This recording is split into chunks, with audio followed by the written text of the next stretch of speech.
Item. SCP-407. Object Class. Neutralized. Special Containment Procedures. At time of acquisition, SCP-407 was recorded within a compact cassette tape. Currently, SCP-407 is backed up as a digital audio file on Data Expunged. SCP-407 should not be allowed to play under any circumstances outside testing conditions, and only with the approval of O5. Testing of SCP-407 is to be done in completely soundproof environments. All tools and subjects must be sterilized to remove the presence of pollen, fungal spores, plant seeds, and as much bacterial life to the greatest degree possible to delay the negative effects of SCP-407.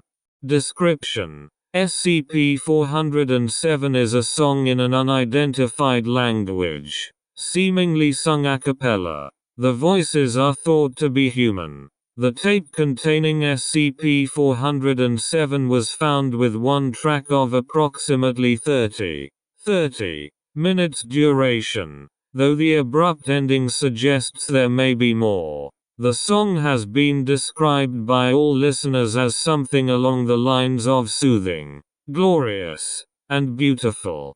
While SCP-407 is played, rapid cell generation seems to occur within auditory radius. This effect seems to occur at the cellular level, and does not require the subject to be able to hear the music. The changes seem to only affect multicellular organisms at first, but quickly begins to affect mitosis in single-celled organisms.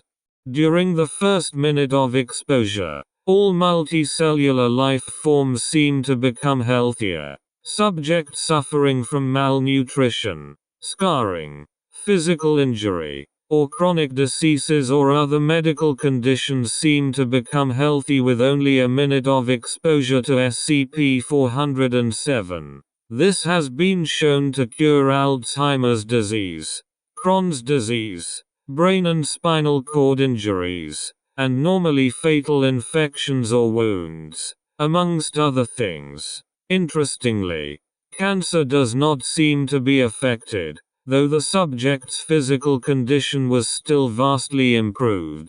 During the second and third minute of exposure, subjects start experiencing unnecessary unrestrained cell growth, manifesting in quickly advancing dermal growths. These growths seem to mostly be benign tumors and calcium and fat deposits, which, though sometimes painful and disfiguring, are not life-threatening. During the fourth minute of exposure, increased bacterial and fungal growth occurs, creating conditions that grow increasingly dangerous for all exposed life, even in their new healthier states. Respiratory and digestive problems are quick to arrive in most cases, and become steadily worse as time progresses. Past 5 minutes. The effects of SCP-407 seem to differ each trial. In all cases, trace elements of plants or fungus as well as any animal life present begin to grow and replicate uncontrollably, at varying rates, often shaping into new organisms. Full results have varied depending on the test, and on the objects present when SCP-407 is played.